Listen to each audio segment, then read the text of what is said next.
continue to persevere. And over time, those are the people who truly make it. Those are the ones who have the courage.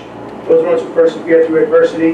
Those are the ones who will face challenges in life. And they not only will face those challenges, but they will overcome those challenges because they have the will and determination to never quit. This past June, we did have a graduation ceremony.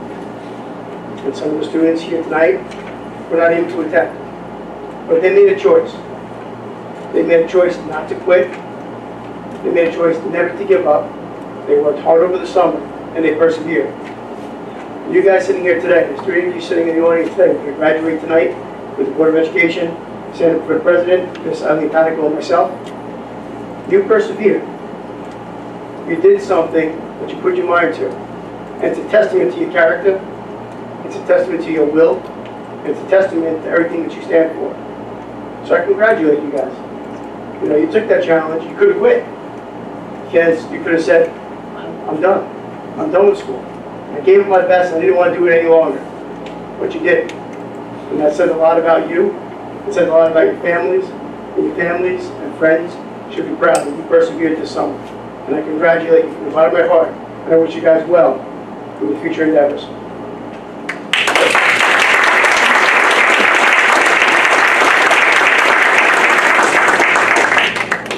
Now for the fun part. We're actually going to begin with our commencement ceremony for our August 20th class of 2019 graduation ceremony. This is taken right from the script that we use in June.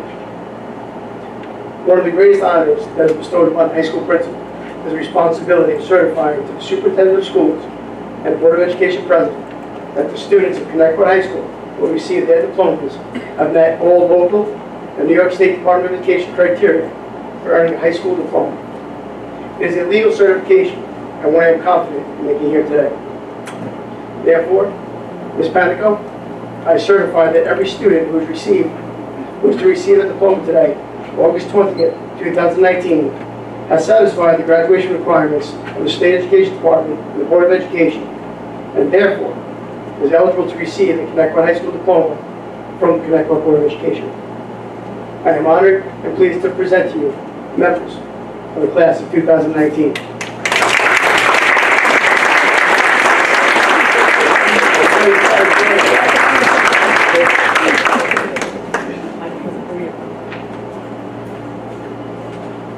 Thank you, Mr. Costa. Trustees of the Board of Education, I, under the authority of the Superintendent of Schools, validate the principal's certification that each graduate receiving a diploma has satisfactorily completed the course of studies and requirements prescribed by the Connecticut Board of Education and the State of New York. By the authority vested in me by the Superintendent of Schools, Connecticut Board of Education, the State Board of Regents, and the Commissioner of Education, I recommend, with the administration and faculty concurring, that the high school diploma be conferred upon each of the graduates who will now be presented to you on this 20th day of August 2019. Board trustees, I proudly present to you the graduates of the class of 2019.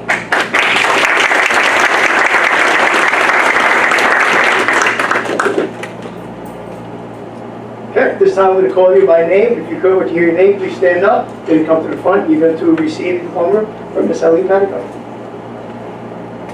First one, Ryan Henberger.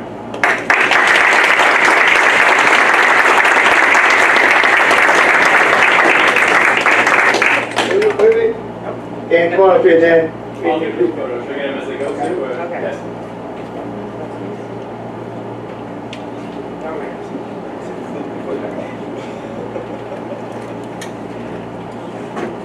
Next, Jacob Olson.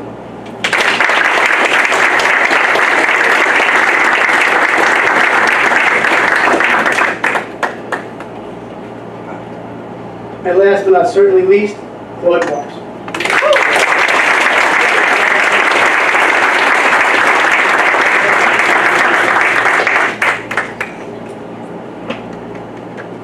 And actually, Claude will be leaving. Claude, what's your ship out date? September 4th. September 4th?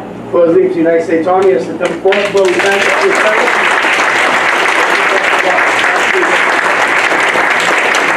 We can have the graduates come on up real quick. We're going to take a group photo with the Board of Education, Central Office, and say again. Would members of the board like to join in the picture?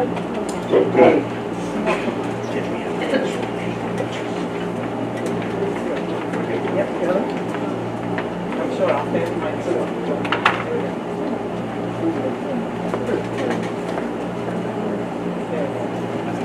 You want to be good? Yeah. I'm good in the back. We photo our moms and dads, hands up, here it is. Watch, if you come to your left a little bit. Perfect. All right, guys, ready to go? 3, 4.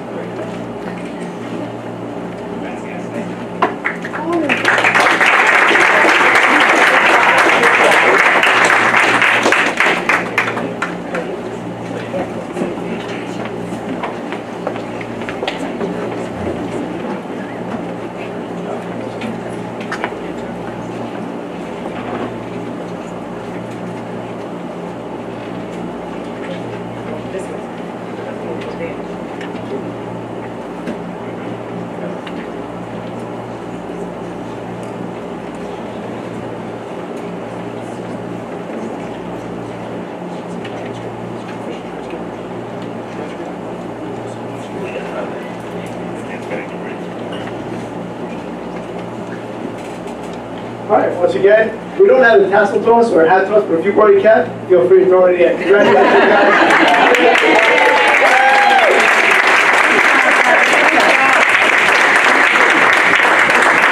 I wish you guys all the best of luck. Thank you. Thank you, congratulations.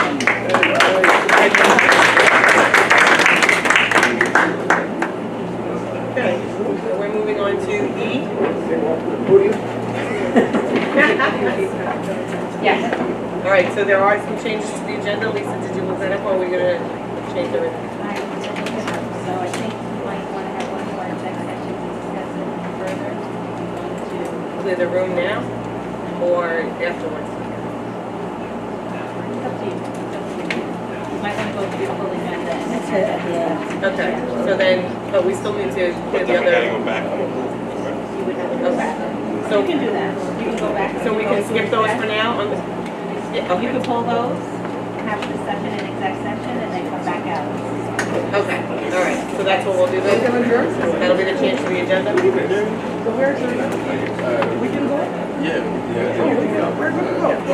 Thank you, guys. Best of luck, stay safe. I come from a military family, too, so I appreciate it.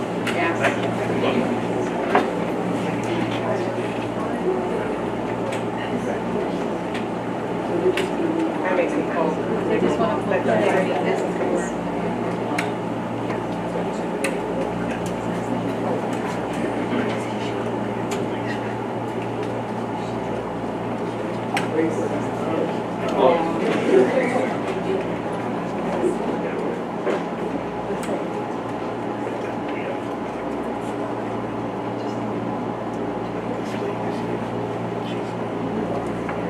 Does he want to be in the picture? Does he want to be in the picture?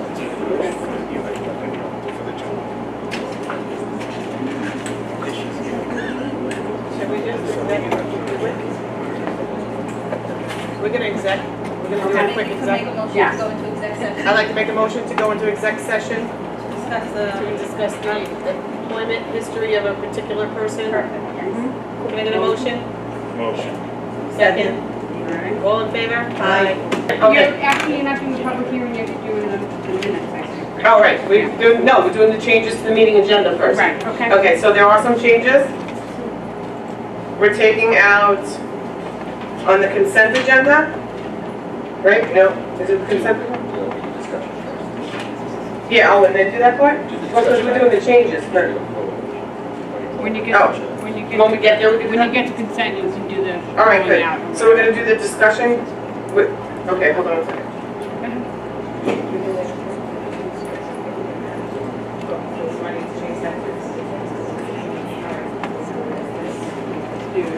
I can't ask you previously. Okay, so we are doing some changes to the discussion items. We are removing number 2 and number 4 of 5. Not 4? No. Okay. So 2 and 5, we're removing that. Okay, so Dean, you're in? It's up to you, you're on. You're on. We just have to do a motion on that. Oh, I need a motion. I need a motion to make those changes? Motion. I need a second? Second. All in favor? Aye. Aye. Oh, a minute, sorry, we have to do the minutes too. Yes. Okay, I need a motion to approve the minutes of the July 30, 2019 planning session business meeting. Motion? Motion second, Jackie will second, pick one. Aye. Got it? All in favor? Aye. Aye. Now Dean's up. Thank you very much. It gives me a great pleasure to welcome some of our high school administration to speak with us this evening, as well as some of our district administrators. We had an amazing year. Very proud of the work that our students have done, the work that our teachers have done, the work that our administrators have done, consistently pushing the experience for our children in the high school level and district-wide.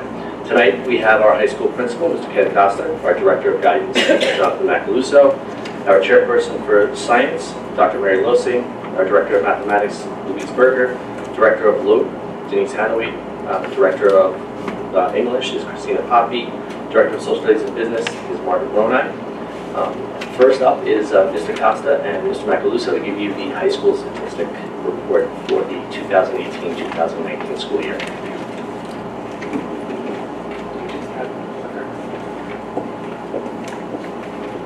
That's right here, or right now. This? No, this is, I don't know what it is, but I can, yeah. So I gotta go out here. And go here, right? Which one? No. What, this one? I can't see. Whatever. Just go through it.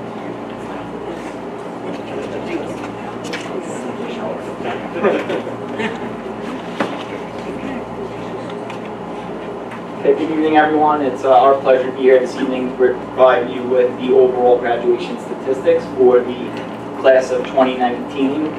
Our first slide here just shows a picture of our graduates on the night of graduation throwing their caps up in the air. We had a much smaller representation of that earlier this evening with Mr. Morris throwing his hat up. I'd like to thank Ms. Hanaway for providing me the picture to throw into this PowerPoint presentation, so thank you for that and your great photography. Just before I go in and start providing you with some of the statistics, just wanted to explain a couple of revisions that we made to how we did things this year. One of the things that I thought we really needed to focus on this year in regards to providing our statistics is to provide them by cohort, okay? By doing it that way, it lines up with our state reporting, and when we see information ultimately come out in the news or other places like that, it'll allow it to align much more closely with that information. When I refer to cohort, not everybody might be familiar with that meaning. When we talk about cohort, we talk about a class, so the class of 2015 who graduates in 2019. So every student who stepped foot into Comac, sorry, I'm going back to my old district. Knew I was going to do that at some point. Connecticut High School, thank you. Connecticut High School. It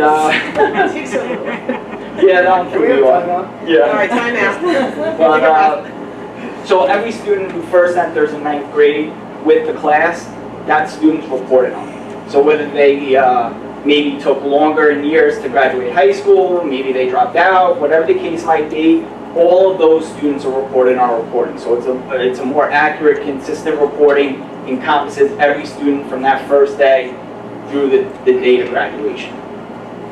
So as you can see here with our class sizes remain relatively consistent over the past 3 years.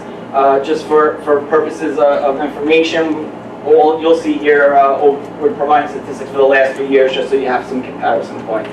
Our student population has remained about the same. Our special ed population for the graduating class was a little bit lower than previous years, but also that pertains to that cohort piece that I was talking about before. So in the past, when it said for the year before 72 students with special needs, that might have included students who were listed as 12th graders but weren't necessarily part of that particular cohort.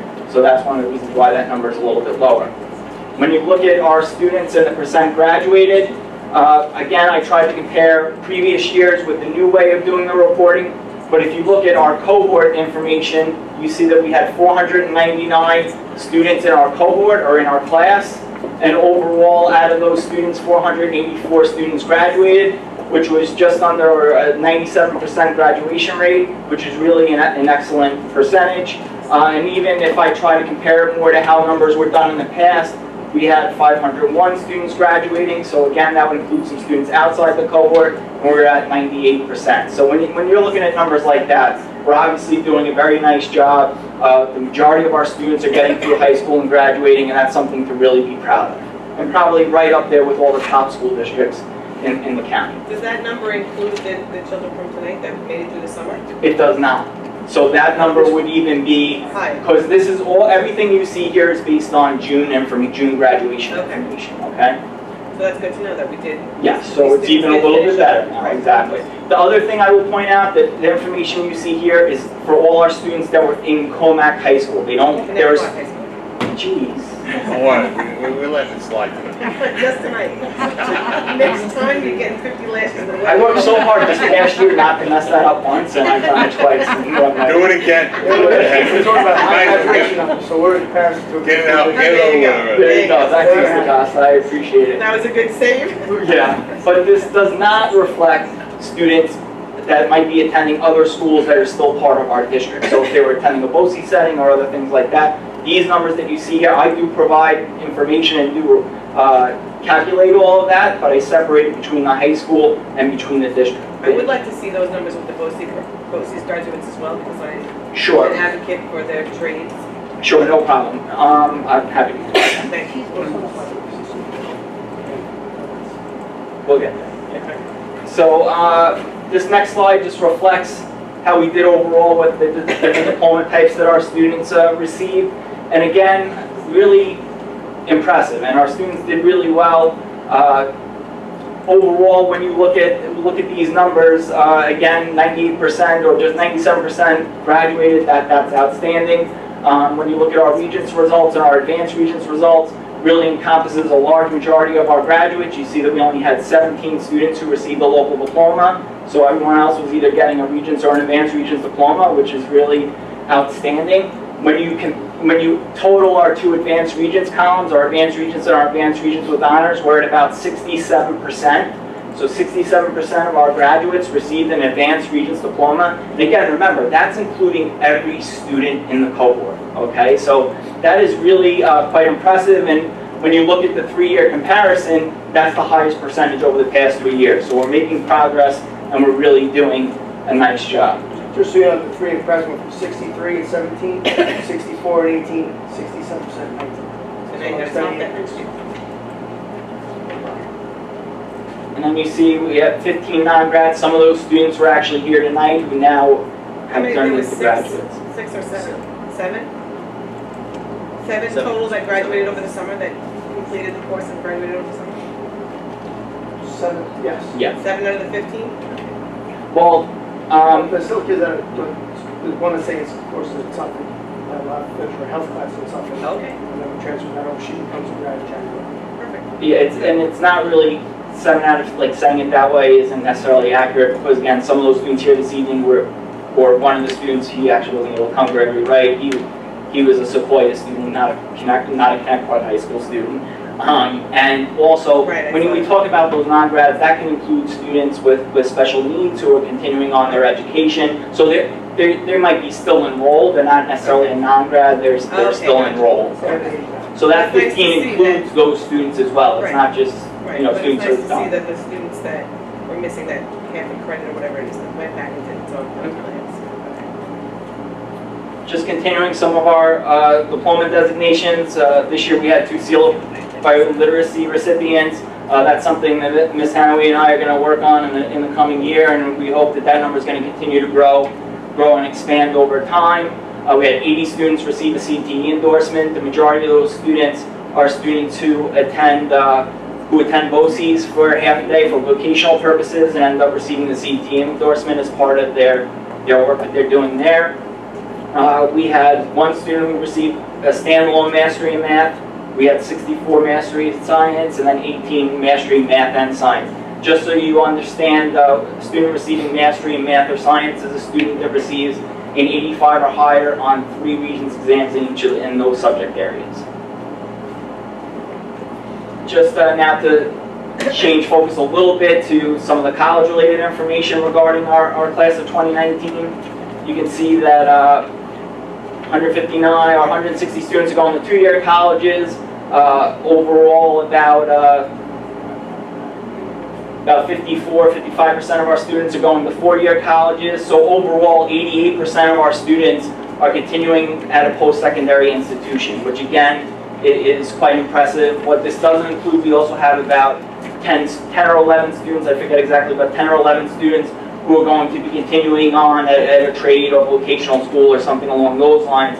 So, you know, that just adds to that number a little bit. I heard, and this just recently happened to us too, 4-year colleges, whether they're in or outside of New York, a lot of kids are going away, going the first semester, and then coming back home. Do we have data on that or no? I don't have it presently, but that is data that we can obtain through BOCES. BOCES does provide data on some of that, and they do a freshman to sophomore retention rate is what it's called. Yeah. And so we can try to access that information. I was on it actually today, and I was only able to see from the 2008 cohort in the system, but I think there are more recent current cohort information available there. So I have to work to try to obtain some of that, but I do see know if they as went well. back to a local college or just that was it. It is something that down the road, if we wanted to look to purchase through our Naviance program also, you can purchase that as an add-on, and we'll be able to have that information every year for our students who are leaving and have a bunch of that provided. It's an additional cost. Yeah, exactly. But I've tried not to do that only because I know that we can try to get it through BOCES as well. So why pay for it if you can get it for free? And then, yeah, so segueing into the next piece here, I added this information regarding competitive groupings of colleges because, you know, okay, great, our students are going on to college, a large percentage of them going on to 2- and 4-year colleges, but what actual types of colleges are they going on to, and what does that look like? So I broke the colleges down into, or at least I covered 4 of the different categories that cover a large majority of our students. Most competitive colleges, highly competitive colleges, very competitive colleges, and competitive colleges. And I didn't just make up those groupings myself. Those are groupings that come from, if you remember, like back in the day, I know at least when I was applying to colleges, I purchased that Barron's Profile of American Colleges book, and it was that big, thick book. They still make that book, okay? Not as many people are using it today, but they still make that book. It's online, and really Naviance does the same thing, right? So, but anyway, they have listings of colleges in that book. I took that information, popped it into Naviance, so I then could get some statistics based on how what types of colleges our students are applying to and being accepted to. And so you can see there, just so you know, the numbers reflected there don't reflect the number of students, it reflects the number of applications. So in 2019, we had 315 applications to most competitive colleges, 111 of those applications were acceptances, and 33 students are attending our most competitive colleges. That percentage, acceptance percentage there of 35.24% is actually a pretty good percentage. Typically, in that range, Barron's reports that about the acceptance rate is about 1/3, okay, or 33%. So we're right there, if not doing a little bit better than what you would see on average, which is a good sign for us. When you look at, you know, again, you can kind of, I'm not going to go through all the numbers with you, but you get a sense, you can see that highly competitive colleges, not as many students applying, but there also aren't as many colleges in that list. That's one of the reasons why the numbers are a little bit smaller there. And then when you go to the next slide and just look at the very competitive colleges, you'll be able to see there that that's where the bulk of our applications are. Our students are applying to the bulk of colleges in that range, and that's not that atypical. You know, again, those most competitive colleges are really those top elite colleges, your Ivy League colleges, your colleges like Johns Hopkins and other schools like that that are still extremely competitive, some of them having acceptance rates that are less than 10%. So, you know, this is where a bulk of our students will be, and really still the fairly competitive colleges. We're talking about in very competitive range, SAT ranges of 573 to 619 on each section of the SAT. So we're talking about pretty competitive schools still, and our students are doing quite well there. As you can see, 70% being accepted to very competitive colleges. So overall, I feel like our students are doing a nice job. They're working hard to get the diplomas that they need, and then they're using their success in high school to be able to be accepted to and attend pretty strong colleges. This last slide just shows some of the other awards that our students received this year. One award that we're particularly proud of, Mr. Costa and I, is that 6 students obtained the 1500 Club Award, so they obtained the 1500 or higher on their SATs while in high school. I think that's a record for us, and that's pretty impressive that we had 6 students be able to obtain a 1500 or higher out of a possible score of 1600. So pretty impressive. So that pretty much covers the general overview of our presentation. Before we turn it over to our colleagues to talk more about the specifics in their departments and the regional results in their departments, I just wanted to see if you had any questions.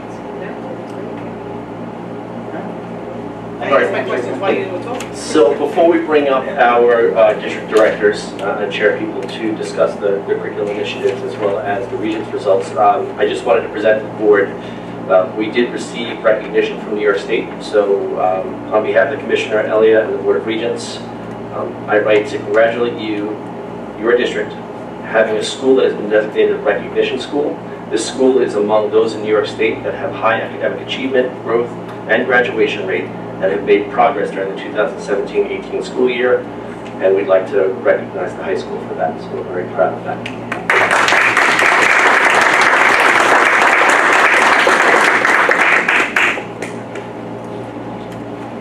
Okay, at this time we'll bring up the district directors and chair people to speak to each of their different curriculum types.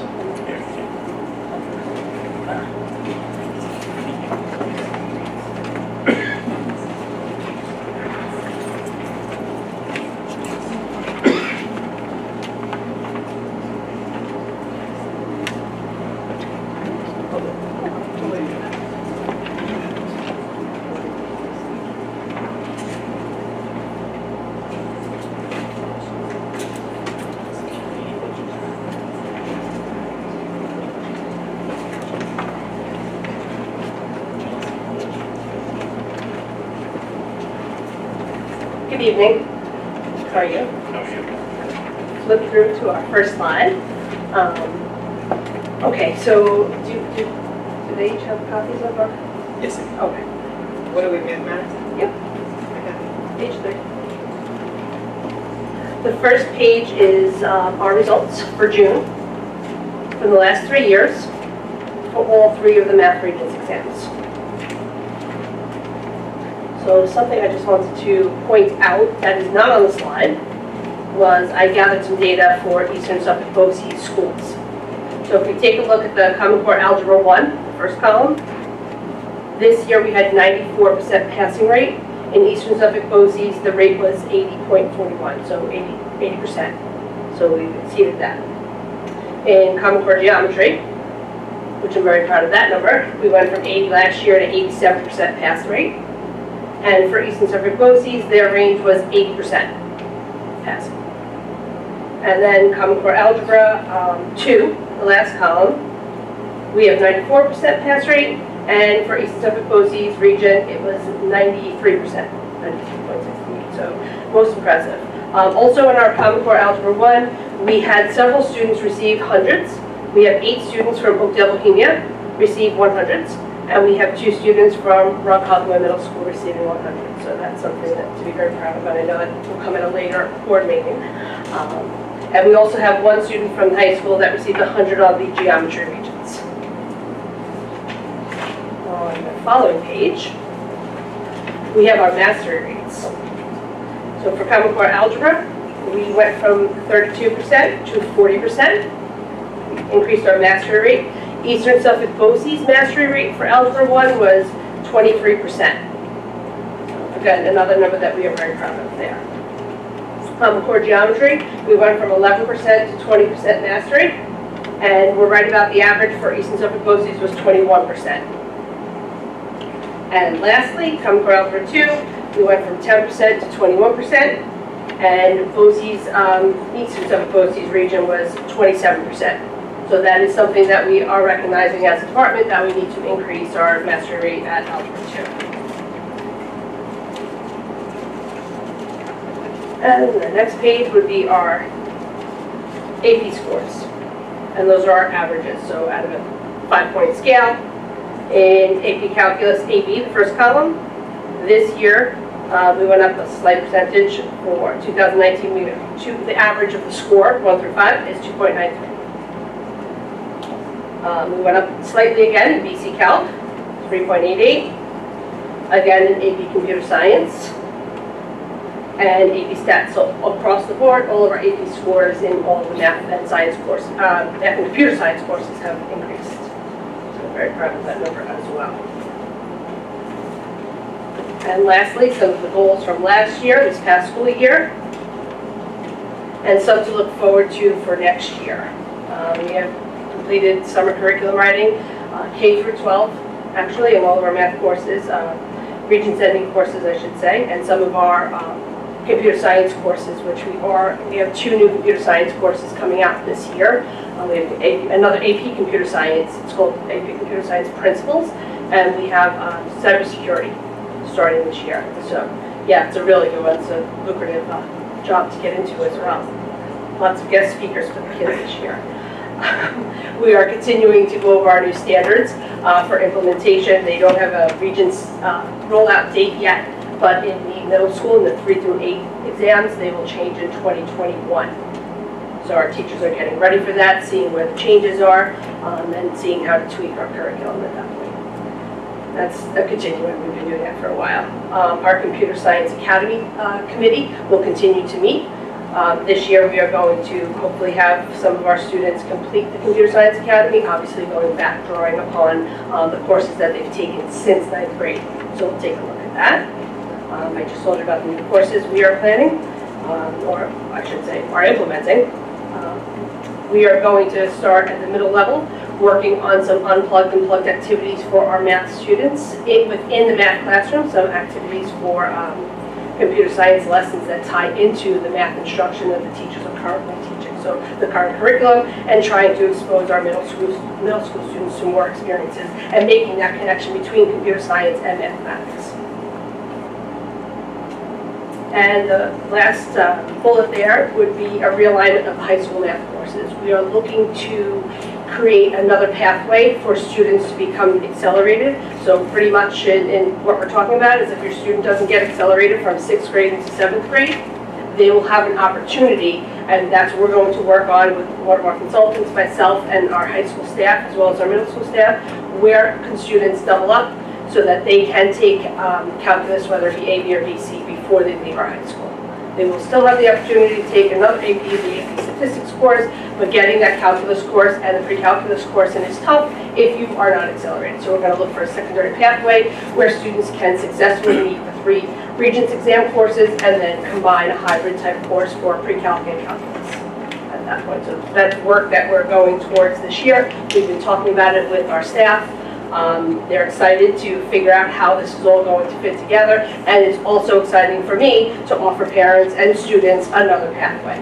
Because when they're 11 years old, if they're not really sure whether they want to take calculus when they become 17-year-olds, now we have another opportunity for them to get on. And that's something we'll continue to update the board on as we go through that process.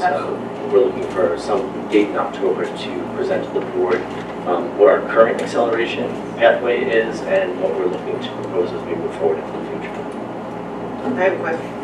When you talk about acceleration, you talk about general ed going into an AP class?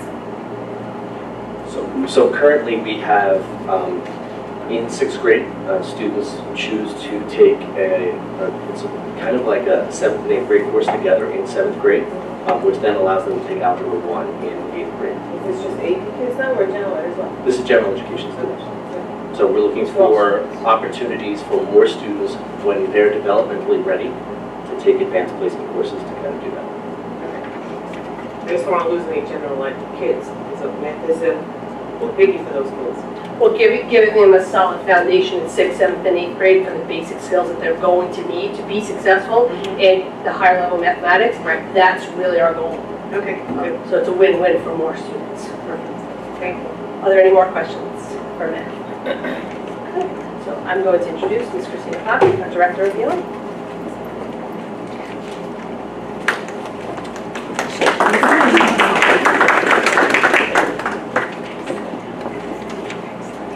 Good evening, everyone. Hi, I'm pleased to speak to you tonight about our similar results in ELA. We also had a very strong showing in 2018-2019, and I'm proud to present our results. In terms of our Regents exam, we only have a singleton exam that occurs at the conclusion of students' junior year in high school. Our passing rate went up to a 99%. We had a very strong showing with this iteration of the exam. And our mastery score increased to an 81% over last year's 72%. So again, a very strong showing. I actually sat on the scoring committee with teachers as we marked the exam. And truly, I think that as students are growing up with this exam and with this exam's sort of set of expectations, we've seen the results kind of play out in terms of their performance. Currently, we are offering 3 AP courses in English Language Arts. This year was the inaugural year of our AP seminar course for our 10th grade students. Those students averaged a 2.89, which exceeds the state average, so we're very proud of those results. It's difficult when a course is new in nature and new to the building. It's kind of a double whammy, but we had some very arduous efforts on the part of our students and their teacher this year to perform and to master the content that's offered within that exam and that course. So again, a lot of pride, a lot of hard work and effort went into developing that course and executing that course, completing the components toward that AP exam in May. So they did a tremendous job, the students and the teacher. In terms of our AP Language and Composition course, which is the 11th grade course, and our AP Literature and Composition course, which is the 12th grade AP course in ELA, we saw increases in student performance in both of those arenas as well. A really solid showing. Our goals, where we've been in 2018-2019, we're currently invested in a closer look at our next generation English Language Arts learning standards. Those standards, as Ms. Berger mentioned, are going live, so to speak, in 2021.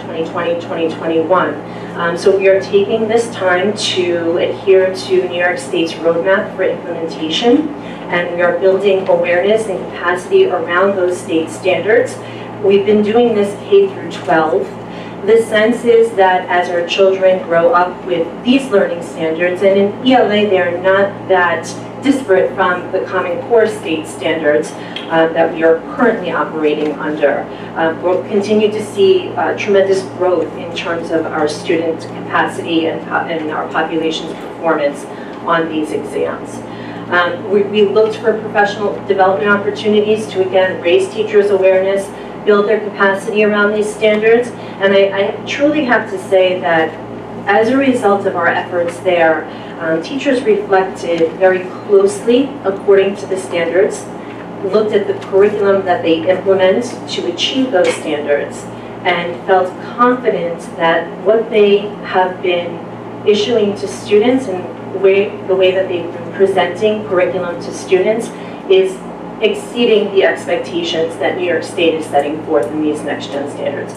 Not once over the course of last year did a teacher say to me, these are outlandish, these are standards that are not appropriate for the children who I serve on a daily basis.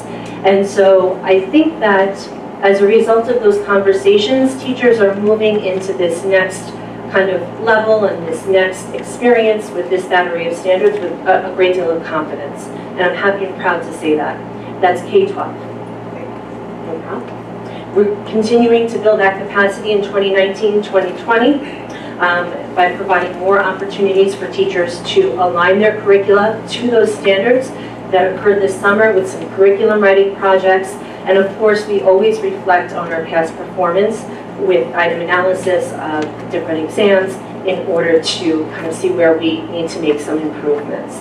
So it's a continual process, something that teachers are dearly engaged with, and there's just a tremendous amount of professionalism and positivity around this work. So I'm very happy to report that. Questions for ELA? I haven't heard a word about it. I mean, Like when Common Core came out, there was. Never anything bad. I haven't heard anything bad, let me rephrase it. Well, these results are tremendous, so hopefully it's all good things. And I'd like to introduce Dr. Mary Losing to talk about our science results.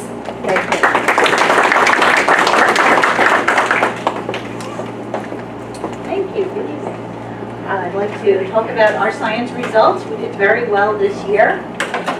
These are our Regents results. We have 4 Regents exams in science, so you can see that we're 90 and above in all of the different exams. 90 in earth science, went up to 95 in living environment, made a big jump up to 96 in chemistry, and 90 in physics. So I think any school would be proud to have results that look like that. In terms of our mastery rates, we are at 58% in earth science and 54% in living environment. And those are the 2 Regents exams that the vast majority of our students take in order to obtain the advanced Regents diploma. We're at 29% in chemistry. Chemistry is an extremely difficult test to get a high mastery rate. There are actually not 15 potential scores between 85 and 100 on chemistry. There are maybe 11 or 12, so that really cuts the number of scores you could potentially earn, and a lot of very fussy questions. And we went up to 50% mastery in physics, so we did very nicely there. We have several AP exams in science. Our AP biology, we had a 3.44 as our average.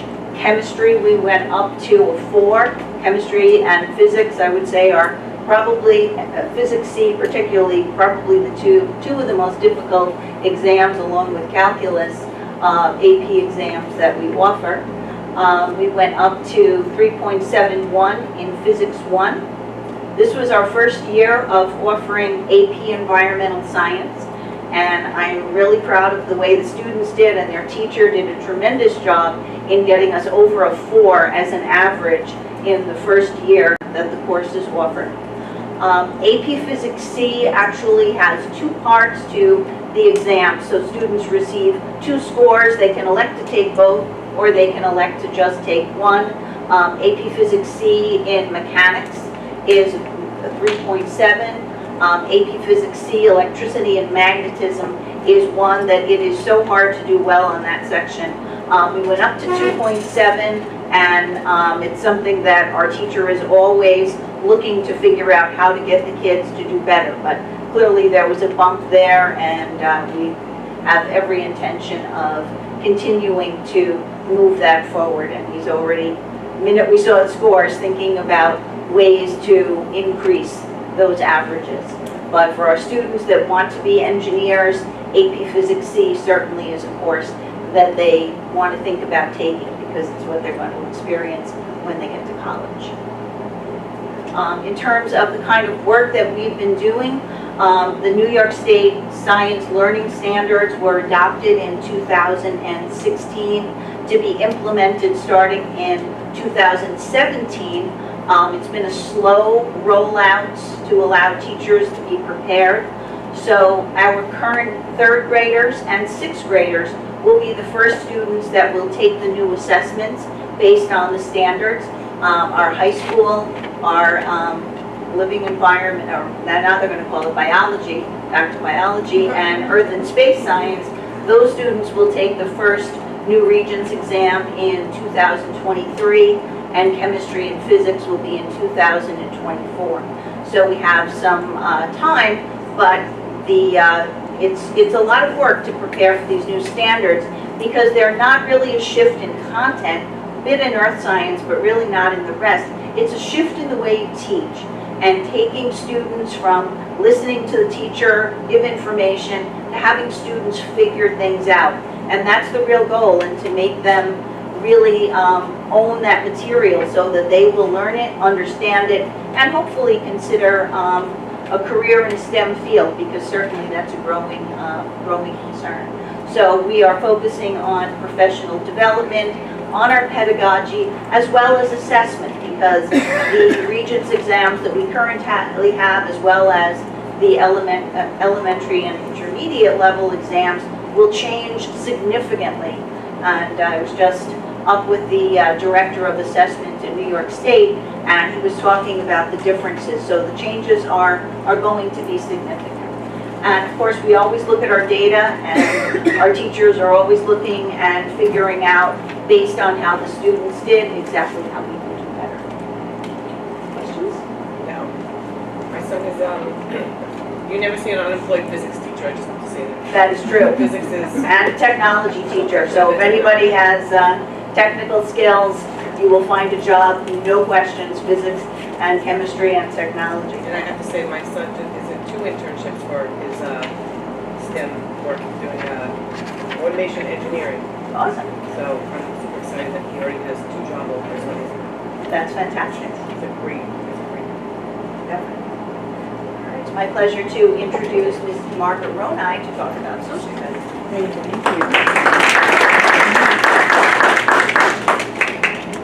Good evening. Today I'm going to present the results for social studies. We had a very consistent year. I'm really proud of the work that the teachers have done with our students as the social studies curriculum continues to change. We were one of the first disciplines to go through the New York State change in the framework, and we are going to actually have our first framework assessment this past June. So these are the results for U.S. history. As I said, very consistent. Global history, we had a slight drop, but it was because of the changes that they made in transition weekends that we're moving forward. These are our mastery rates for U.S. history. We had a 78% mastery rate and a 57% mastery rate in global history. These are our AP scores. We have quite a few AP courses in social studies. You can see the AP World was, all of them really were very, very consistent this year. We actually added 2 new courses. We added the AP Microeconomics, which was really challenging for students because they took it as a micro-macro course. So they took the first half of the year, they took macroeconomics, second half of the year, they took microeconomics, and they took 2 AP exams. So they're going to go over the economics, they did extremely well.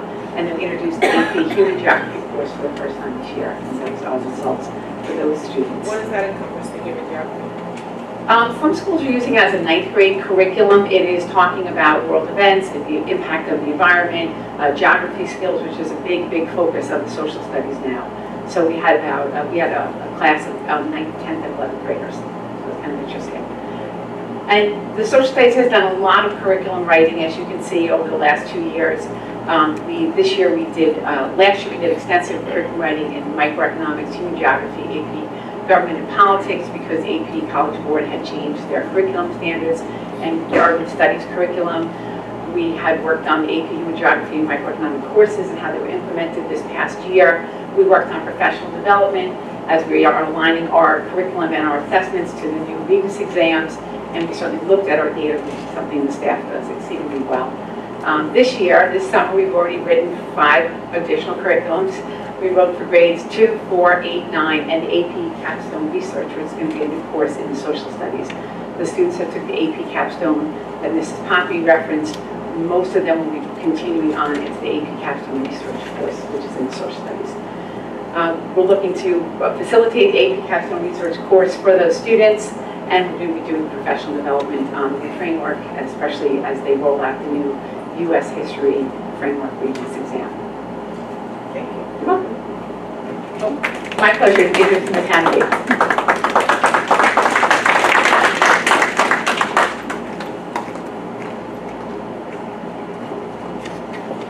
I'm a little shorter than everybody else. So, world languages. It's a pleasure to be here tonight to share the results of the Checkpoint B exams that are taken in either 10th or 11th grade at the high school. This year we had 100% passing rate for both French and Italian. Spanish is at 99. There was only one student that did not pass, unfortunately, but we're at a 99%, which is still very impressive. I'm really proud of the department. They work really hard in allowing our students to succeed in learning languages.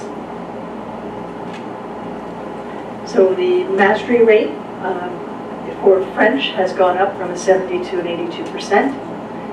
The Italian checkpoint B exam, they've increased from 70 to 77%, and Spanish went from a 78% to a 56%. That was partly attributed to the difficulty level of the Spanish exam. We got a lot of feedback from other districts who said that it was particularly difficult this year, but we will work on analyzing that data in the beginning of the school year and addressing any issues that we find. Average grades are in our college level courses. St. John's College Italian is a 94 average grade. College French, 88. St. John's College Spanish is a 94, and Syracuse University Spanish is a 91. All very challenging courses. Really proud to say that we have a nice group of students every year that take all of these courses. The teachers are dedicated and ensure that they are meeting the standards that are out there in New York State.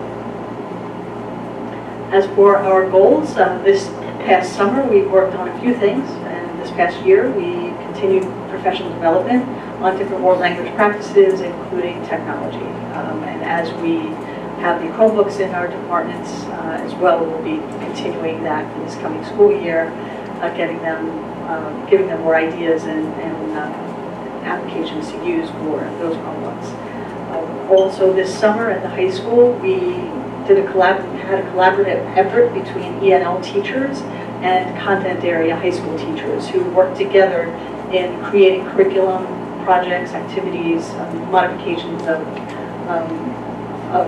worksheets and work that content areas do in their classrooms, so that the ENL students that are there, that are especially beginner language learners, that they're more able to succeed and accomplish the same work that the rest of the class is doing. So they work really hard. I was really proud of them. We had English, science teacher, social studies teacher, along with 4 ENL teachers that worked together. So really proud of the work that they did, and that group will be sharing out to their respective departments all of the materials and work that they've done. So for this coming school year, at the end of June, at my last department meeting, I had a long discussion with the members of the department, and we talked about a department goal. And all of them, although I'm always proud to say that in their classrooms, as I walk in, the majority of them speak the target language. For most of the class, they felt that they should always improve that, and they should always try and strive to speak that target language more and more in that classroom. Because students, as they are taking a world language, they only get that world language for the 40 minutes each day. So when they leave the classroom, they sometimes don't have that opportunity to practice the language. So the more we use it in the classroom and less English, the more advanced their skill level will become. So really proud of that particular goal for this year, and we're going to start off the school year having that discussion and sharing some ideas with each other. Also, we are implementing the grade 3 Flex Lunch and Learn program, which is in the process of getting underway. I'm really excited about it. I'd like to thank the board for their support in this endeavor. Along with that, the Title IV program that we had created last year or used last year. We had an after-school language enrichment program in all of the elementary buildings. We're going to be continuing that and hopefully enhancing that a little bit to provide more students with language learning opportunities after school. And the final thing that we'd like to continue to focus on is that research and planning process. That in the future, I would love to have a full-fledged lesson program. And that's my aspiration. So I'd like to continue to do that research and have those discussions with them. So I thank you. Any questions? I have one question. Yeah. For the Plus program, do we have, because that's an opt-in, correct? Yes, it is. So do we have a number of how many kids have opted in for that yet, or no, not yet? No, not yet. Letters will go home in September, Oh. just after school started. So this way kids can get used to their classrooms Right. and get comfortable there, and then that first full week of school, we'll send letters home. And We'll be sharing out information. I'll share it out tomorrow via email about the updates of where we are and some of our target dates, as well as the letter of introduction and some of the ideas with regards to student groupings. So, and we can discuss it again on the September 3rd. Thank you. Okay. Thank you very much. So I'd like to just acknowledge the work and the achievement of our students. We've truly had a remarkable year and continue to strive for higher academic achievement for our students. I'd like to thank the board for their continued support. About 5 years ago, we started on the initiative of raising the achievement rates of our students and giving them more opportunities in a variety of different areas, as well as providing an opportunity for our teachers to continue to learn and grow. And that's something that the board has continued to support over the past 5 years, and we look forward to the exciting things that are coming. We have many initiatives that are going on that we'll be updating the board throughout the year. We have our elementary literacy, our elementary math, as well as our computer science and engineering programs, and our elementary flex that we'll continue to update the board with as we progress throughout the year. So I want to thank you for your support. Okay, let's, we have more discussion items here. Number 3, summer capital work update. We got 8 minutes. I'll make it very quick. So I'd just like to thank the Board of Education for the opportunity to lead some of the capital work that's been going on this past summer. Most of the work we're addressing right now is a result of transfers to capital that have occurred over the past 2 cycles, budget cycles. The work that we're tackling this summer is the repaving and new sidewalks at Idle Hour. We are in the process of doing the last bit of concrete work right now. We're going to be paving on Thursday, Friday, so that the front of the building will be open for the teachers to return if they so choose, starting next Monday. At that point, the back of the parking lot will be done, so that building will be ready in time for the start of school, which is the goal, obviously, for all the work. Other work that's taking place, Slocum, we had a large project at Slocum where we abated the entire ceiling of the gymnasium and the stage. We put a new drop ceiling in there. That was a very large abatement project, about 5,000 square feet. They're in the process now of rehanging the ductwork and finishing out some detailed work on the stage surround that's required. That work should be done by the middle of next week. So once again, ready for the students when they return the first week of September. We also have work taking place at Cherokee. Cherokee is getting new heating in the 5th grade breezeway. That's been an issue since I arrived, and I've heard that it's been a problem for probably 20 years when that back hallway was designed. So we had to remove the ceiling. We're adding additional heating units to satisfy the needs of their breezeway. Once again, that work will be done. We may have to open it up in the evenings a couple times in September in order to finish the work, but it won't impact students or staff at all, so that will be done also in time for the start of the school year. I think the big things that really need to be talked about, or at least should be shared, is where we stand with the 2019 project and some of the things that we've been discussing in respect to that. On Monday, yesterday, the architect was able to submit the plans to SED for the playground works as well as the turf infields at the high school. So right now, the anticipated turnaround at SED is anywhere between 2 and 4 weeks. With that, mid-September, we should have approval.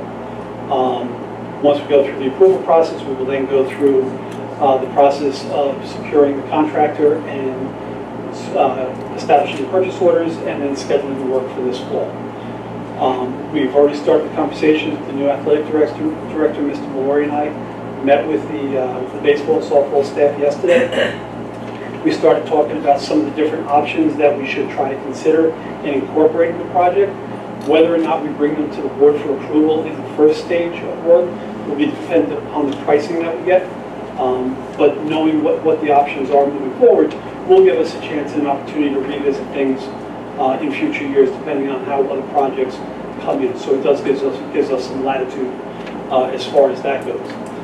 The next big step in the process is getting the other stakeholders involved. We're talking about next year doing the middle school auditoriums. We're talking about doing the high school library. We're talking about the band suite at the high school. So all of those areas are going to require the input of stakeholders.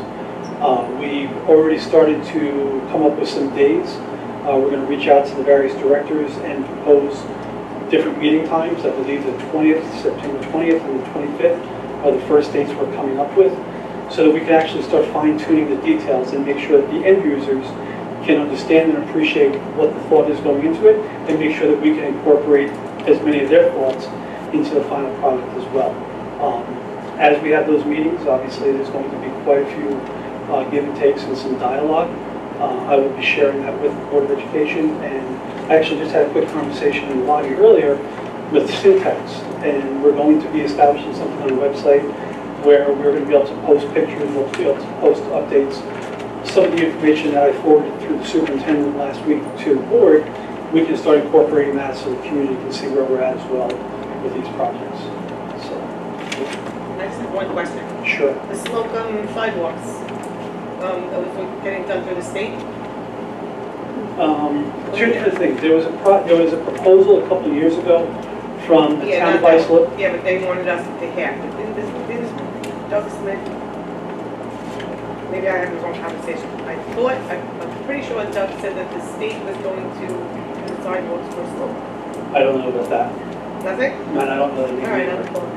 Yeah, and if you can put them in contact with me, Absolutely. by all means. Absolutely. A large number of the sidewalks, It might have been a different conversation I had with you, but a large number of the sidewalks were just replaced by the project that's going on over in Ronkonkoma. yes, I did see that, the walkways were, ADA compliant now. Actually, Yeah, well, the one corner of Pamlico and Johnson. correct. I saw that was Correct. done. But I didn't know if that was through the state, us, or, I think that was Public Works Okay. as part of the project where they replaced that's the not our water. property, that's their property.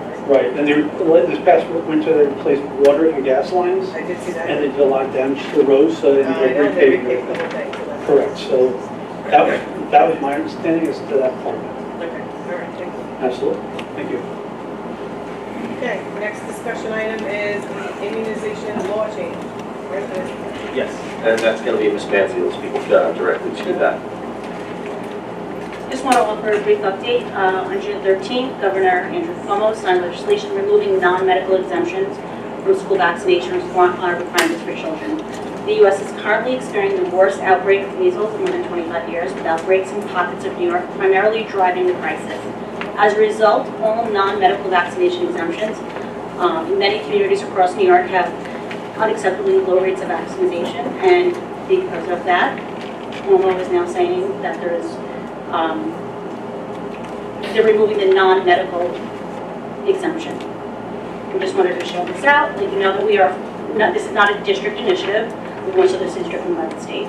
We have had, we've made calls to the Department of Health, to SED, and we are merely doing what we need to do at this time.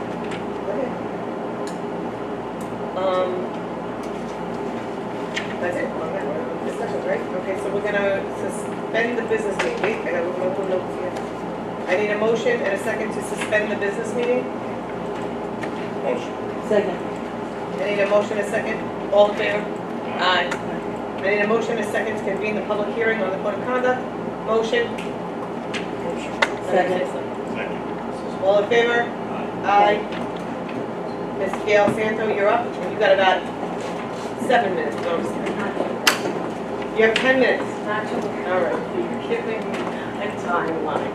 That's okay. No question. I don't see. Good evening, good evening, thank No, you. it's on here. Well, Ms. Hagley will be happy. I gave you a succinct synopsis of the changes I did read and it. the revisions to the code.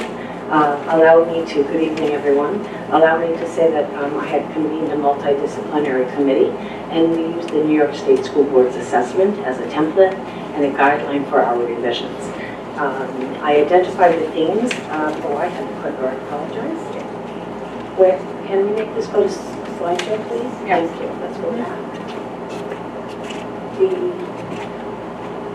No. Okay, I'm sorry. I can't get to the second slide. Themes, can you see it? If you go to the back, there's something in ability. It should say themes. That's the wrong slide. Do you have a PowerPoint, ladies and gentlemen? Is the second slide themes? No, it's revision. It's revision, the second. Well, it's a public hearing, so. Okay, so allow me, I'll just speak to the themes, okay? There are 4 themes that are identified in the revisions of the Code of Conduct, which parallel with the district's initiative of mental health and development of student, or improvement of student behavior insofar as teaching to social emotional skills. The themes that are identified will be, or have been, student behavior and responsibility, individual rights of protected classes, staff support and understanding experienced trauma can influence a student's behavior, and then also all the essential partners in the district and community provide examples of modeled behavior, and then most importantly, assist in teaching alternative responses. So what do those themes mean? I will identify them as they're inputted into the code. Student behavior and responsibility. So in the revisions, under behavior, gender expression, gender identity, relationships, and respect. Student responsibility, the paradigm has shifted insofar as students are going to be encouraged to be reflective of their behavior. The mindset is similar to or parallel in tandem with restorative practices, that it's going to be a learned practice and a learned process as opposed to a consequence and punishment. So that's the shift, it's paradigm. It involves all essential partners, teachers, and hopefully parents. The gender expression and gender identity, the theme that I spoke to was diversity. The main thrust is, you know, that DASA supports all protected classes. When I say that, I'm speaking to weight, race, ethnicity, gender, but what's included and particularly reiterated this year is the transgender community, insofar as gender expression, gender orientation, and all parties and people in the community are reminded that all individuals are to be treated as such and respected for their individual preferences. Relationships and respect are self-explanatory. I'm sorry, I forgot that I had the clicker. Okay, the revisions. All right, two themes are emphasized. Number 1, the student right, and number 2, the student responsibility. What I've included is the additional revisions that are added to the essential partners. Those documents, those expectations and standards that have been in the code for several years remain the same. These are the additional inserts, okay? So this is under the theme of student rights. All parties are supposed to give them standard and measures of expectation, both behaviorally and academically. They are supposed to allow them to express one's opinions, one's preference, and respect the diversity of each person, especially the protected classes. Again, these are also linked to the policy 0115, which is hazing harassment, that there is a reference throughout the document, reference to that policy throughout the document. Under responsibilities, the students now will need to be, let's use the word culpable, accountable, and reflective. They should understand or be guided to reflect on their behavior and then take ownership of their decision. And then the second phase is to discover and practice an alternative response. In responsibility, all parties are encouraged to be truthful about the incident, reflective of the behavior. And notice I'm not saying conduct, because I'll show you that theme has changed throughout the code. All parties have remained the same, and again, transgender and diversity has been reiterated. You'll see on every slide, sexual orientation, gender identity, and expression have now been included. Essential partners are now intended to learn new behaviors and that reflective model, our practices and our delivery, and our intervention has to reflect that, to meet that goal. So what does that mean? Essential partners now are expected to understand that students may come or have experienced a traumatic experience at home. So therefore, that's reflected in their behavior. We're trying to shift from inappropriate conduct to inappropriate behavior to immediate consequence. What is the goal? The goal is to encourage the child to reflect and then choose an alternative measure. So we must construct a method, a delivery system that meets that goal. So that requires that staff, support staff, and all essential partners have the same goal in mind, and when interfacing with students, remember that. Principals and other administrators then to support that initiative need to change their paradigm. Promote trauma-responsive approach to addressing students' behaviors by supporting professional development and insofar as aligning with restorative practices and learning new behaviors. Also, initiatives in resolving conflicts, conflict resolution. So again, the whole theme is student ownership, student responsibility, student reflection for growth as opposed to consequence. Okay, and I really spoke to this slide already. Superintendent of the district, as well as the Board of Education, are expected to uphold these practices, model these practices, provide a budget that supports the infusion of these practices and the subsequent staff development that would be needed. There would be expansion with the mental health staff in meeting these goals. What you will see throughout the code as well, as I'm speaking to promoting student awareness and alternative responses, the paradigm shift from penalty to consequence has been embedded. The paradigm shift of misconduct to misbehaviors has been changed. So you'll see the subtleties in that it correlates with the state education department's mental health initiatives. And as you are aware, I collect data on a monthly basis of those students that are at risk. And unfortunately, K through 12, we have students in the elementary school that have been hospitalized. We have students in the middle school that have been hospitalized. We have students in the high school that have been hospitalized, not for physical needs, for social emotional needs. When they are treated and met with counseling, they return to school. 99.5% of them return to school. So we must have the mechanisms, the understanding, the heightened awareness, the training and delivery and guidance to help these children choose alternative methods, because it's not like often what the message is, it's not a choice of the child's reaction to their experience.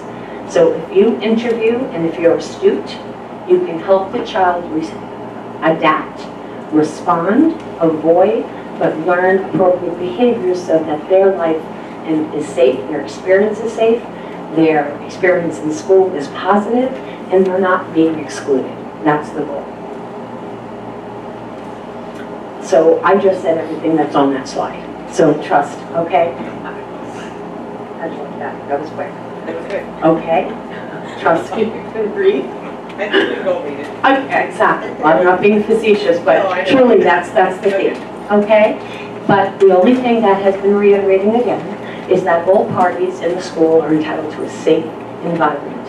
And our responsibility, I did go quickly, that the theme of civility and relationships are also being reiterated and emphasized insofar as allowing people to have a safe, moral school environment. So I won't use the word zero tolerance, but where we are still stringent is that when any child or any person, either on the school grounds or off school grounds on school events, are posing a potential risk to any other party, then we respond accordingly. And that has been reiterated there. Lastly, the other emphasis is, and members of the committee also reiterated, that the challenge herein is that, remember, it's not just students. When there's a school event, particularly those off campus, sometimes there is behavior that is not well modeled for our students. Did I say that tactfully? That was politically correct, right? So what we're trying to do is, excuse me? No, I didn't look at anyone, I'm just scanning the room. No, you said it PC. Yes, okay. What we're trying to do is that how can we ask our students to conduct themselves in a manner in which is appropriate and safe and productive for them when perhaps adults or visitors or spectators are not conducting themselves in an appropriate manner. So the reiteration here is that the policy is aligned with the hazing, harassment, and bullying policy. And whether on school grounds or off school grounds, any school-related activity, the district has a right to intervene because it influences the child adversely, right? And I already spoke to penalties are now construed as consequences, so it's a paradigm shift. You can read that. And oh my goodness, look how fast. All right, that was great. Did I 8.5 minutes, right? Nine, but we're good. Oh, what is that? How is that? Synopsis? Okay. Public comment. How did I reduce my slides, Mr. Reza? Okay, great. Okay, all right. Thank you. Do you have any questions? No, I don't have any questions. We still have to discuss it.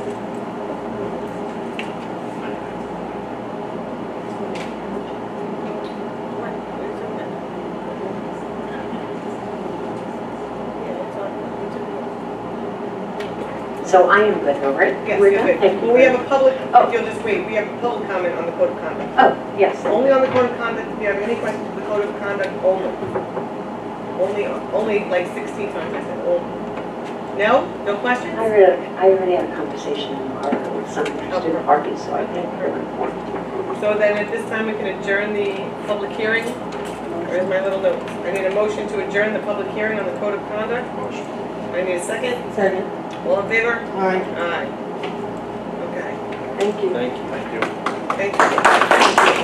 Now I need to reconvene the meeting? Yes, Was it? yes. What? It's on? Ms. Bacco, Yeah. Who's calling? Oh, over there. I just want to take a moment to thank Ms. Santo for her time Oh, putting together the code of conduct as well as all the preparation on the new immunization laws from New York State. She spent, I can't even begin to tell you the amount of time over the summer on both projects, and I just wanted to thank her.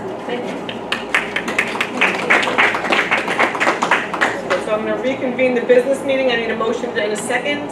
Motion. Second. All in favor? Aye. Aye. That was a good one. Okay, now we're up to the public comment on the agenda items. Have at it.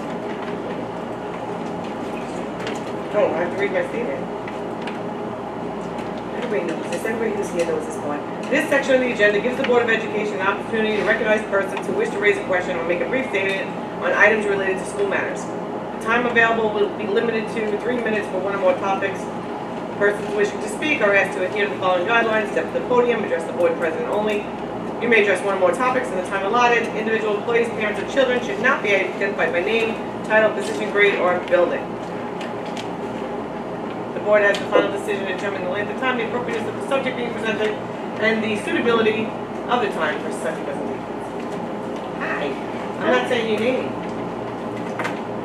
Lisa Kennedy, in case you don't know. I just have a question for John, if I might. It came up last meeting, and Linda said there was going to be a question and answer on the website. Somebody last meeting had asked about the doors, that they were supposed to be going in this summer. And there's nothing on the website yet. No, and I have had conversations with Mr. Flynn, Director of Security. When it comes to security things, that information, Are the doors getting done? yes. Okay. But beyond that, Mr. Flynn is not here tonight. He really asked that no conversations be taking place regarding security because, one of the Will the big... doors be completed before the end of the summer, before the students return? I'm not going to comment before. I was told specifically not to comment unless the board requested, but I do not believe security initiatives should be discussed whether or not they share the community or the program. I'm just going by the last meeting. Dr. Adams had said that somebody had questioned about the doors, and she had said that there's going to be a question and answer, and that would be up on the website. And So that's why I'm asking. So it wasn't up on the website, is that what No. you're saying? So that's why I'm asking. Yeah, so I think one of the things that Mr. Allen is saying is that when, I understand the security issue. yeah, so I think that was the conversation. Just make sure that We will talk to the superintendent about it, and we will try to get as much information out as possible. Not to be difficult, I'm sorry. Thanks. Anybody else? Only one, going twice? Sold. Okay, what's next? Hold on.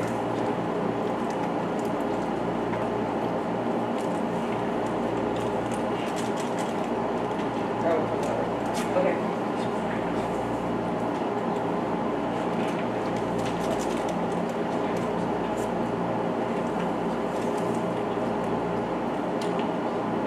All right, now that's it. Okay. All right, so schedule, we're going to L, recommended actions, personnel matters. Schedule 1, resignations, terminations, leaves of absences. All in favor? I need a motion and a second. Motion. Second. All in favor? Aye. Aye. Schedule 2, appointments, tenure, salary changes. Motion and a second. Motion. Second. All in favor? Aye. There was no changes. Okay, financial matters. Okay, no, I'll save those. I need a motion and a second for items 2 through 7 Motion. for discussion, right? No. You get a first, second, vote, First and and then second vote. discussion. Oh, okay, Yeah. first, okay, so I need a No, motion and a first, second, second and for items 2 through 7. Motion and a second. Motion. Second. Okay, any questions from the board? Discussion, no? Okay, all in favor? Aye. All right. Consent agenda. I need a motion and a second. Motion. Second? Second. Okay, we have some changes on this and some discussion. So, are you ready, Mary Jane? Yes. We're gonna pull number 5 for a separate vote and a little discussion. We're pulling 7, 8, 9, and 10 and tabling them. No, that's 7. Yes. 7. Yep. Pulling that as 7. Yeah, apparently. Yes. We're tabling 7, 8, 9, and 10. Yep. Nope. Is that what you said? That's what, you wanna go down it, please? Let's clean? Whatever the board wants. Yeah, no, we're doing it.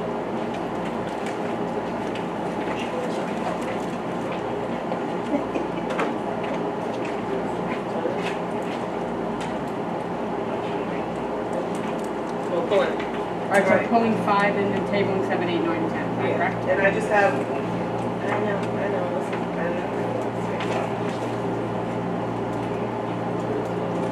How do you go?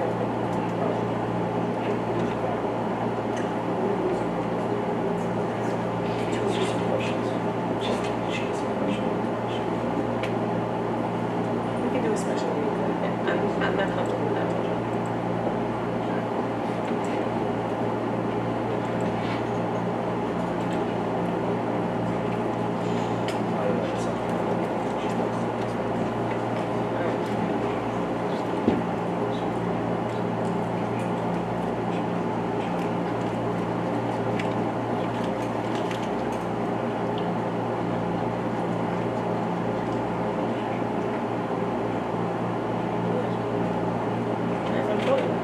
All right.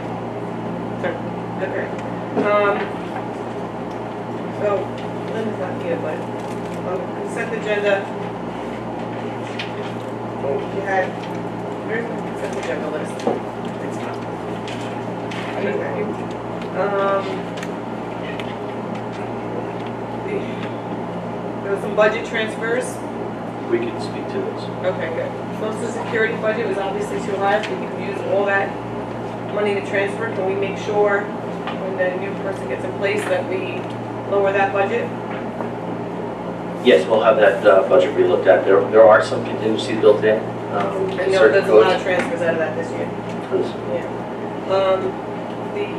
The APPR, where is our approved plan on the website?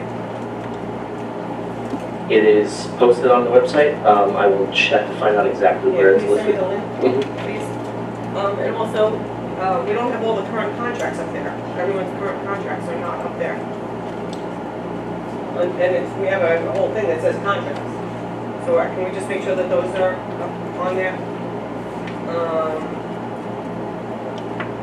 Oh, we need to make resolutions for the agenda. Resolutions for anonymous letters to come to the board. So how do we do that? So what you're seeking is to make a motion that administration shall share with the Board of Education. All I think anonymous I wrote letters. that would be a resolve that any anonymous complaint against an employee should be shared with the Board of Education within I just wrote this. Okay. Let me know if you want it. Within 5 business days of the superintendent receiving same. Yeah, what she said, I'd make a motion for that. Is that okay? We're gonna So say that there's time, Yep. you know. So we're gonna add that Is motion. it just a complaint about an employee, or can we do it about anything? That's a lot. What about we just want any, well, that was the one issue, but we want anonymous letter sent to us. So all anonymous? Yep. Okay. So be it resolved, any anonymous complaints received by the district Right. should be shared with the Board of Education within 5 business days of the superintendent receiving same. Perfect. Just so we're aware. Give me that. I'm gonna add that to it. And then we wanted to talk about the agenda, I think you're gonna make that, what I just read, part of the consent agenda? please, yes. Okay, so I'll add that to it. Yep. Okay. And then we want to make a resolution for the agenda itself. Well, we did talk about this to be, all the changes that come through. We want the changes to stop on Friday. Remember we said that at like 5 o'clock Friday, no changes on Monday and Tuesday? I think your policy already addresses that, had that conversation before. I think your But it's policy- not happening because we keep getting changes up until today. I mean, your policy's I was pretty gonna clear change this one. about the agenda being set by the superintendent and the board president. Yep. Let me pull up the policy. I don't want to Okay. get free. So we'll table that one for now too, but if you could just double check on that because we keep, I know we talked about it last time, Yeah. and we keep getting changes So- up until today. So some of the changes that are coming are just alignment changes in the actual document. I know, but I can't look at the Understood. agenda 16 times, like I have to pick a day. So there was And then an look at it. item that was added and Yeah. with the president's approval. Okay, well then, we need to, the rest of the board needs to be notified, because then I gotta look at the agenda 16 times. Understood. Yeah, I mean, I don't get paid for this, I wanna look at it once. All right, that's all that I have, so, yes. Yeah, so, we pulled number 5 for separate agenda, first let's just And then we approve add the rest of them yeah. for a separate vote. So we are approving items number 2 through 4, 6, and then 11 through 21 now, because we had that. Yes. Is it when not? What are you talking about? Just say. Okay, motion to approve 2 through 4, Yeah, this was in consent. Number 6. I revised the consent agenda. okay, number 11 through 21. Yeah. Making a motion. Motion. Second. Second. All in favor? Aye. And then we pulled number 5 for a separate vote, and Dean will talk about that. And So that I'd like will- to introduce our new Director of Athletics, Ms. Pete Lori. Pete will speak directly to item number 5. Thank you. Good evening. I'd just like to take a moment, I never personally thank you for giving me the opportunity to serve this great district, this community. It's been great so far, we're off to a great start, and thank you to the administration again. I'm excited to be here. So unfortunately, there was a tragic loss. Robert Grable, who was a phenomenal athlete when he attended Connecticut High School, but I think more importantly, went on to become an educator, an outstanding educator in the Mount Sinai School District. He was an elementary school teacher and worked his way up through the middle school as an assistant principal, and eventually a real leader at the high school over there at Mount Sinai. And myself, some of the staff at the high school, the assistant principal, Mike Moran, who knew Mr. Grable very well, Coach Berger. We feel that it would be nice to do something to honor him on the athletic fields. We had a couple of ideas, and again, I think it's important to make the distinction that we're honoring him not for his athletic accomplishments, but the fact that he went on to serve as an educator.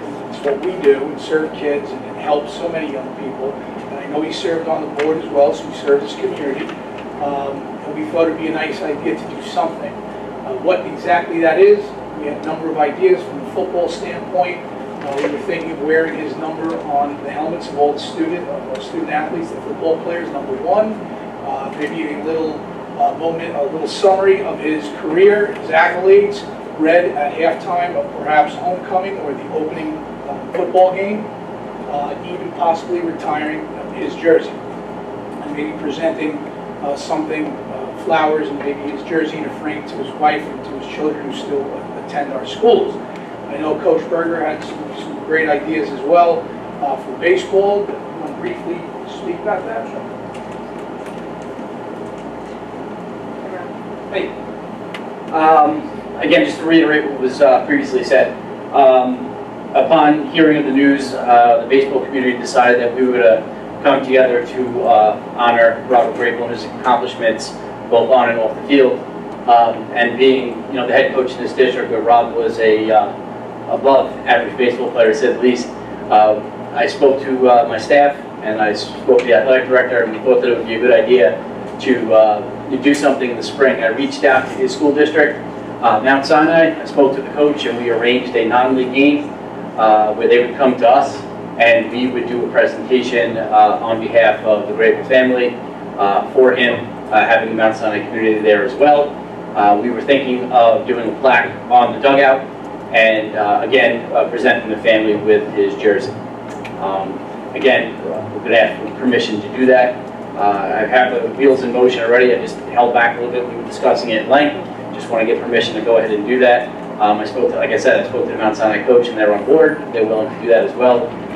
And the Mount Sinai coach and Rob were very good friends for over 30 years, and he was actually excited to speak on Rob's behalf, as far as that presentation goes. Lisa, yes. Just before we go ahead, I know a lot of times we need a petition and things like that, but a plaque we don't put on the fence. We don't need a petition. Is that right? No, I believe the board has the authority to, let me look at your policy, I think it's addressed in policy. I thought so. I think it is. I think it's just if you're naming a building. Correct. So once we have everything put together for our athletic community of what the plan is, we will make a formal presentation to the board. Right. So what is this that I'm approving that tonight? Just a request to do something? Yes. I just don't know what it is yet. Well, my recommendation is similar to what you had brought up about naming a building or so forth. I think when it comes to naming fields, buildings, auditoriums, or even retiring a jersey, you do have to be careful because it can open a can of worms. So we have a policy that right, and I don't know if you have a policy on retiring jerseys. Maybe that's something. I don't think there is one. It's my understanding, from what the research I've done, there's never been a jersey retired. But I think we never had someone who passed yeah, away. no. Well, We never had someone pass away that was in the minor league. So just from my experience in doing this, again, the distinction and the way I think we would roll this out is we're retiring his jersey not just for his athletic accomplishments. That's why we have a Hall of Fame. Right. That's why we have awards dinners and so on and so forth. And he received awards all over throughout his career. I think it's more of the body of work. This was a student that went here, who exceeded in athletics, who gave back to students and education, which obviously we all support. So for me, that's why we're retiring his jersey. Otherwise, you may have somebody say, wait a minute, 15 years ago there was a better athlete. Why isn't his jersey retired? Okay. And he died. Okay. So what, or, well, maybe they have a point and it has to start somewhere. And if somebody came to us and made the case that this jersey should be retired, that could be a discussion. So I am, I guess, asking permission to do something we just right, don't know. right. I think, as was alluded to, things like a moment of silence, a ceremony, a plaque. I think that should I don't think that's something that would stir anybody in, creating a precedent that would be a problem. Well, he's not on the board, Tim. Yes, And I know that, yeah, so, but I would just say the thing maybe you may discuss is if we retire as Jersey, does this present a problem going forward? Are people offended? But I think it has to start somewhere. Given his body of work, and I did not know Mr. Grable personally, but I did a lot of research, and I know people that know him well. A really good guy for kids, and I think that's where I'm coming from with this. Yeah, his high school, I mean, a day later, they were naming it, they Yeah. named the high school after him. Yeah, That's never been done. Right, by the Not end of the a week, day Mount later. Sinai called it the Robert Grable High School. They were already So, talking about it. things they can say. Okay, so can I have a motion and a second to approve Motion. Second. number 5? Okay, all in favor? Aye. Aye. Thank you. Thank you. Thank you, guys. Thank you. It was nice to meet you. Nice to meet you. Okay, there's no items removed. There's no little thing here. That's it, right? Oh, reports. There was no Board of Education committee. Oh, well, we met for the policy committee, but that's still in review. Mark and I met for that. Any administrative reports? Just one, we've done a tremendous amount of curriculum writing over this past summer, so I'd like to thank our staff who donated and volunteered and was paid for many hours of work. We're excited about the products that are produced and what we're rolling out this year for our students. In addition, we do have spots open at our UPK, so we'll be sending out some information to our community. So if you know of anybody who has UPK students, we do have spots available. It is a half-day program. We have 6 spots available. But we'll be sending out that information.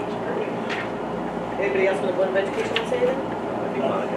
Oh, Monica, sorry. Just wanted to mention that we had our ice cream social, our September ice cream social last week. It was well attended. I wanted to thank Jackie as well as Mylan for attending, as well as various administrators throughout the district. It was a lot of fun. We had a great turnout from students, from families, and it was a nice time to meet everybody in a more informal setting. So thank you. Thank you. Anyone else? Board of Education? Public comment? I'm going to do the same thing that I said before, that whole big long thing. I know, I'm just saying, it's the same thing.